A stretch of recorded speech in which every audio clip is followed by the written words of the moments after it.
बिस्मिल्लाहिर्रहमानिर्रहीम। Gate gold TV में खुश आमदीद। कैसे हैं आप? उम्मीद है आपका आज का दिन अच्छा गुजरा होगा। हमारी आज की वीडियो का अनवान है रिज़्क़ हलाल, बड़े बड़े ख्वाब और रातों रात करोड़पति। अभी हम इसकी तफसील में जाएंगे। तफसील में जाने से पहले मैं आपसे गुजारिश करूंगा कि अगर आपने हमारा चैनल सब्सक्राइब नहीं किया तो प्लीज़ सब्सक्राइब करें, बेल आइकॉन का बटन दबाएं, वीडियो को लाइक करें। शुक्रिया। हमारी वीडियो का अनुमान और उसके मुताबिक हम चलते हैं। हमारे ख्वाब बड़े बड़े हैं। हम रातों रात करोड़पति बनना चाहते हैं। हम वजीरों, वडेरों, नवाबों और हुक्मरानों की तरह लग्जरी और आलीशान जिंदगी जीना चाहते हैं। हमारे लिए उनकी मसाइल आइडियल जिंदगी होती है। हम उम्र भर इस बात की तमन्ना करते हैं कि हमारी जिंदगी भी उन जैसी आलीशान हो जाए। हम दुनिया का कामयाब और खुशहाल तरीन इंसान उसी को समझते हैं जिसके पास ढेर सारा बैंक बैलेंस है, महंगी गाड़ियां, आलीशान बंगले, कोठियां और लग्जरी गाड़ियां हैं, जिसकी जिंदगी में हर नेमत मौजूद है।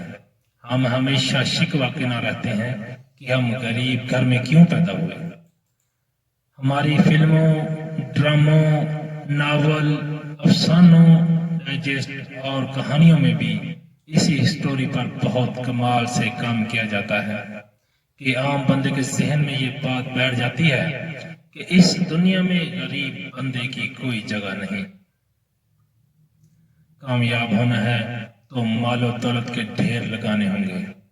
क्या बूढ़े, बच्चे, क्या जवान नस्ल, सबके दिमागों और शऊर में ये बात रसूख हो जाती है कि पैसा होगा तो ही इस दुनिया में जीने का हक हासिल है, वरना जलीलो ख्वार होना होगा। और इन्हीं फिल्मों, ड्रामों, कहानियों में अमीर बनने के तरीके भी सिखाए जाते हैं, जैसे बैंक डकैती का ड्रामा या फिल्म चोरी लूट मार करके एक ही लम्हे में अमीर तरीन बनने के गुर भी इन्हीं फिल्मों में सिखाए जाते हैं। एक्शन से भरपूर हॉलीवुड, बॉलीवुड फिल्मों में बैंक, प्लाजे, दुकानें, सुपर स्टोर लूटकर रातों रात करोड़पति बनने की स्टोरीज इतनी दिलचस्प और पुरकशिश होती हैं कि जवान जहन सोचने पर मजबूर हो जाता है। जवानी का खून उबलने लगता है और यही ख्याल आता है कि क्या घट घट कर जीना, एक ही बार किसी बड़े बैंक में डकैती डालकर उम्र भर आराम से जिंदगी गुजारेंगे।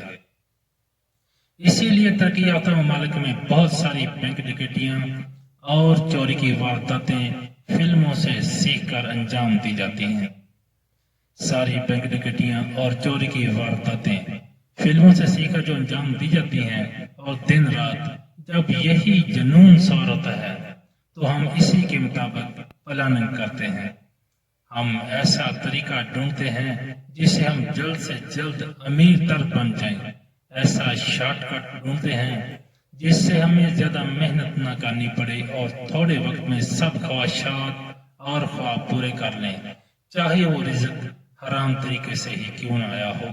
लेकिन हमारी ख्वाहिशात, हमारे ख्वाब, हमारे हवास पर गालिब आ जाते हैं और हम अच्छे बुरे, हलाल और हराम की तमीज भूल जाते हैं। वक्त सोसाइटी में अपना इमेज बेहतर करने के लिए कोशिश रहते हैं।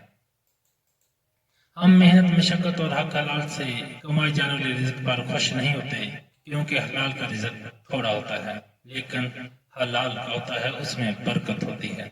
हम जल्द से जल्द रोज की बुलंदी पर पहुंचना चाहते हैं, मगर हक हलाल की थोड़ी पर गुजारा करने को अपनी शान के खिलाफ समझते हैं।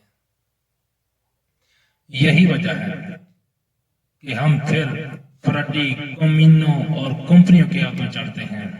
चाइनीज, DX, NGMI, इंटरनेट की करोड़पति बनाने वाली फ्रडी कंपनियों के फ्रॉड का शिकार हो जाते हैं। मदारबात, इनामी स्कीम और लाटरियों के चक्कर में अपनी जमा पूंजी भी गिनवा देते हैं। لیکن ہم ایک بات بھول جاتے ہیں کہ اپنے ہاتھ سے کی گئی مزدوری سے حاصل شدہ حلال تھوڑا ہو لیکن رزق میں برکت، سکون اور عزت ضرور ہے، جبکہ بہت سارے حرام کے رزق میں کبھی سکون، عزت اور برکت حاصل نہیں ہوتی۔ جو آدمی جتنا زیادہ امیر ہوگا اس کو اتنی زیادہ ٹینشن، اتنی زیادہ پریشانیاں ہوں گی۔ سب سے پہلی ٹینشن تو اس کو اپنی دولت سنبھالنے کی ہوگی، اس کے اوپر اس کو گارڈ رکھنے پڑیں گے، اس کو حساب کتاب کے لیے بندے رکھنے پڑیں گے، اس کو ایک الگ ٹینشن ہوگی، ٹیکس دینے کی ٹینشن ہوگی، کہیں ایف بی آر یا کوئی اور نیٹ ٹیکس والا نہ پکڑ لے، یہ بھی ٹینشن ہوگی، اور نہ ہی اس کو گھر میں سکون ہوگا۔ دنیا کا کوئی بھی حلال کام چھوٹا اور حقیر نہیں۔ جس ذریعے سے رزق حلال حاصل ہو وہ کام کبھی قابل تحقیر نہیں ہو سکتا۔ بھیک مانگنا، قرضے چڑھانا، لوٹ مار کرنا، دوسروں کا حق کھانا، یہ قابل نفرت اور تحقیر والا عمل ہے۔ ہماری تباہی اور ناکامی کے سب وجوہات بھی یہی ہے کہ ہم رزق کی توہین کرتے ہیں۔ جس ذریعے سے ہمارے گھر کا چولہا جلتا ہو اس کی برائیاں کرتے ہیں، اس کام سے ہم جان چھڑانے کی کوشش کرتے ہیں، اور اسی وجہ سے ہم ساری عمر رولتے رہتے ہیں۔ حرام کے لقموں میں کبھی سکون، عزت اور خوشحالی نہیں ہوتی، صرف پریشانیاں، تکلیفیں اور بیماریاں لاحق ہوتی ہیں۔ شکر گزاری کے ساتھ حق حلال کے کمائے ہوئے تھوڑے لقمے انسان کی زندگی میں برکت، عزت اور خوشحالی کا ضامن ہوتے ہیں۔ امید کرتا ہوں کہ ہماری آج کی موٹیویشنل ویڈیو کو دیکھ کر آپ کو کافی کچھ سمجھ میں آگئی ہوگی کہ راتوں رات کروڑ پتی بننے کے خواب چھوڑ دیں، صرف رزق حلال پر توجہ رکھیں، حلال رزق کمائیں چاہے وہ تھوڑا ہی کیوں نہ ہو۔ ایسی ہزاروں اور لاکھوں ویڈیوز یوٹیوب پر پڑی ہیں کہ رزق حلال کمانے کے لاکھوں کروڑوں آئیڈیاز موجود ہیں۔ 2000 سے لے کر 2 کروڑ تک، 20 کروڑ تک کے آئیڈیاز آپ کے پاس موجود ہوں، فقط آپ کام کرنے والے بنیں، کام کریں، انشاءاللہ رزق خود بخود آپ کی طرف آئے گا۔ لیکن اگر کام نہیں کرنا، کام چوری کرنی ہے تو رزق حلال نہیں آپ کی طرف آئے گا، پھر آپ حرام ہی کی طرف سوچیں گے اور حرام ہی کی طرف دیکھیں گے اور اسی طرف دوڑیں گے۔ امید ہے کہ آپ کو یہ ویڈیو پسند آئی ہوگی۔ شکریہ۔